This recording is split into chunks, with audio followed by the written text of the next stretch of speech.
You know that gap, the one between the results you're getting and the potential you have. Mm-hmm. That's the invisible friction we're tackling today.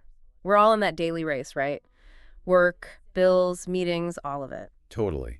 And behind it all, there's often this sinking feeling. Exactly. That feeling that the promotion or the business or just the impact you're having, it just doesn't match the capacity you feel inside. It's like you're underperforming against your own internal benchmark. Maybe you've applied for a dozen dream jobs, but you keep getting screened out. Or you've studied like crazy, but your career just feels flat. Right. And deep down, this isn't my real capacity. We're talking about those subtle, self-imposed barriers that just shrink our lives. And today we are diving deep into what might be the definitive manual for smashing those limits. David Schwartz's book, The Magic of Thinking Big. It's such a foundational work. It really is. And it offers a very concrete path to unlock all that potential. So our mission for this deep dive is to pull out those actionable strategies. To help you understand how to tear down those invisible walls you might not even know you've built. What's so powerful about this book, I think, is that it goes way beyond just, motivational quotes. Oh, absolutely. He gives you specific tools for changing how you think and how you behave.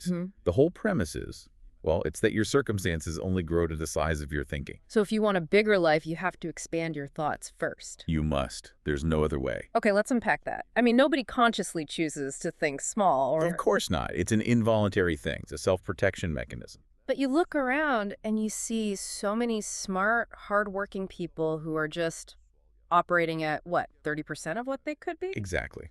Because they're trapped. Yeah. And Schwartz identifies 3 core reasons for this. 3 invisible walls. Okay, what's the first one? The first one he flags is excuses.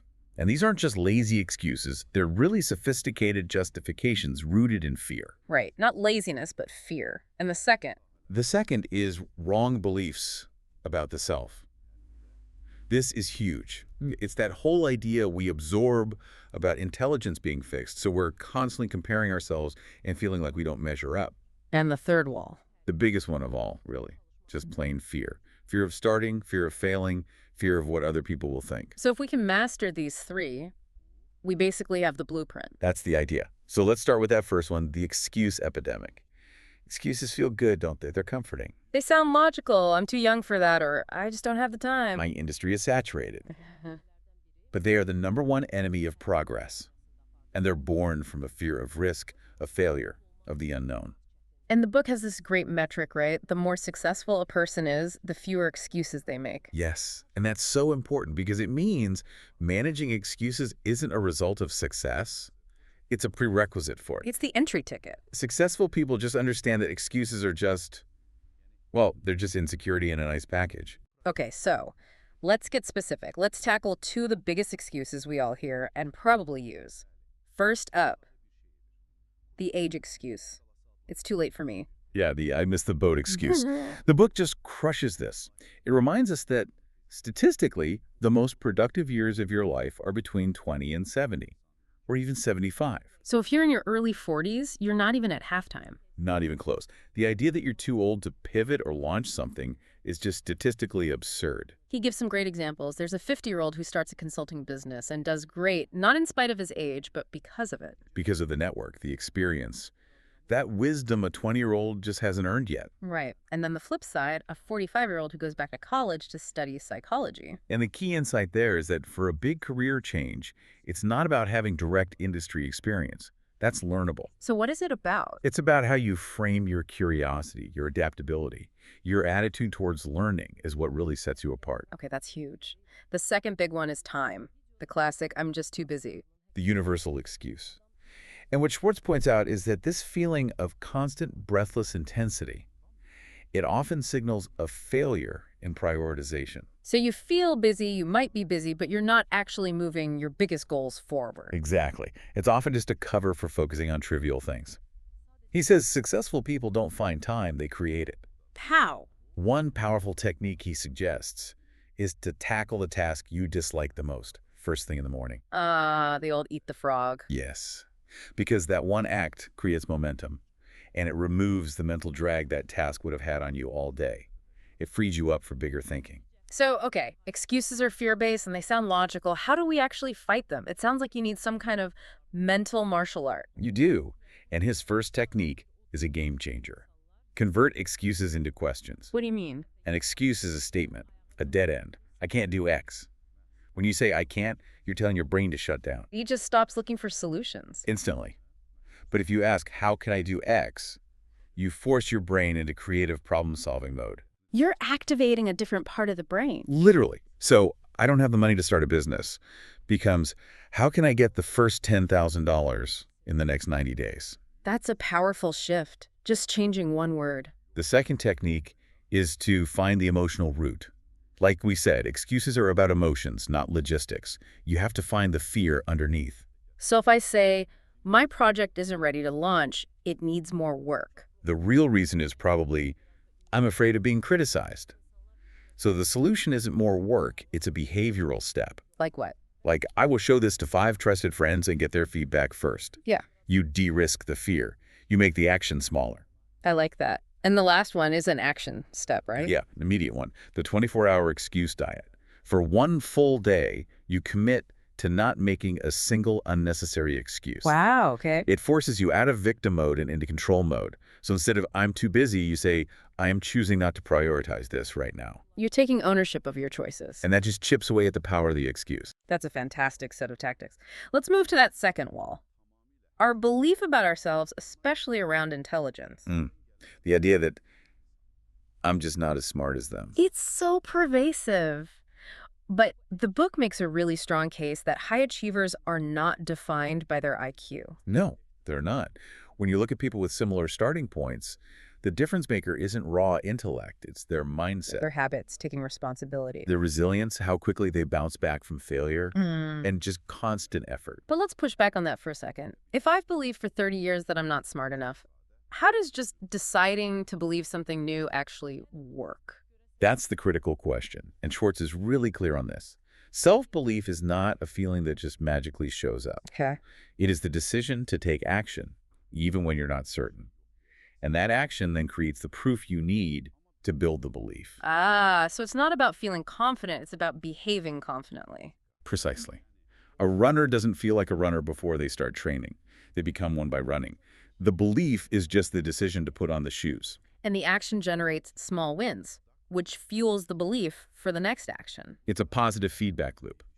Behavior feeds belief, and that belief then makes the next behavior easier. So if I decide I can start this business, my brain instantly switches to, okay, how? And if you decide I can't, the mind just locks. It's done. And that has external effects too. Tremendous. When you have that self-belief, even if you're faking it a little at first, other people feel it. It's a quiet confidence that persuades people than a fancy resume ever could. Which brings us to building that big thinking muscle to sustain it all. The book says thinking big isn't just about, huge dreams. No, it's about breaking your own mental speed limits. It's about proving to yourself that other possibilities even exist. And it all starts with that one question. Why not me? Such a simple, revolutionary question. Because it takes success from being something for other people and makes it a real possibility for you. But you can't sustain that in a vacuum. Which brings us to the importance of your environment. Yes, this part of the book is so vital. Your mood, your mindset.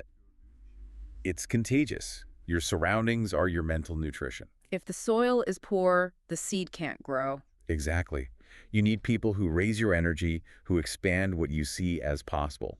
People who normalize asking why not. So what's the actionable step there? You can't just fire all your friends. No, but the fastest, easiest way to upgrade your environment is to change what you consume. Do an audit of your media diet. The podcasts you listen to, the articles you read. Are they reinforcing that success is rare and lucky, or that it's predictable and earned? You have to actively seek out virtual mentors, books, lectures, documentaries that challenge you. That makes it really tangible. It's about curating what goes into your brain. And the second step is to find challenging peers. A good environment isn't just cheerleaders. It's people who push you to be better, who disagree with you respectfully. They help you see that most of your limits aren't real, they're just habits. Right, the book says something like 90% of our limits are just self-imposed habits. The brain's security blanket. So how do we actively break those habits and start embodying big thinking? By shifting our identity. So instead of just focusing on the goal, like a revenue number. You ask, what kind of person does this big goal invite me to become? The identity shift is the real engine of growth. It is. A big thinker, in Schwartz's view, isn't necessarily the CEO. It's the employee who's focused on the team's success, not just their own to-do list. Or the entrepreneur who sees their work as solving a big problem, not just making money. Yes. And you have to reinforce that daily. How? Ask yourself next best version questions every morning, not how do I get through the day, but what would the expert version of me do right now? Or if I had to double my business, where would I start? You're forcing your brain to operate from a higher perspective. And that leads to the final piece of this section, the anonymous hero of the whole journey, which is perspective. The lens through which you see the world. It's everything. Two people can face the exact same crisis. One is ruined by it, asking why me. The other is strengthened, asking what can I learn from this?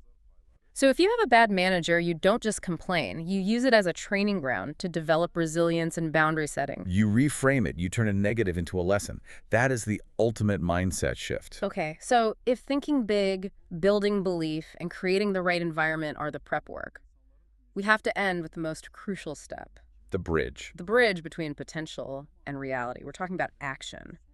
Because thinking prepares you, but only action transforms you. And it's so vital because action is the primary antidote to fear. Explain that. Fear is a mental problem. It grows in your mind when you sit still and think about it. The best solution for a mental problem is often a physical one. Movement. So the goal isn't to be fearless. It's to move while you're afraid. Precisely.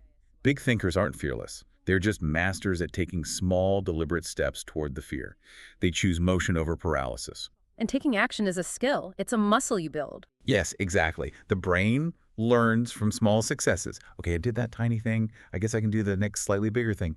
That's why microactions are so powerful. They break the inertia. They're the best antidote to huge, overwhelming fears. Give us some concrete examples of microactions people can use. Okay, if you're paralyzed about starting a big project, don't block off a whole Saturday.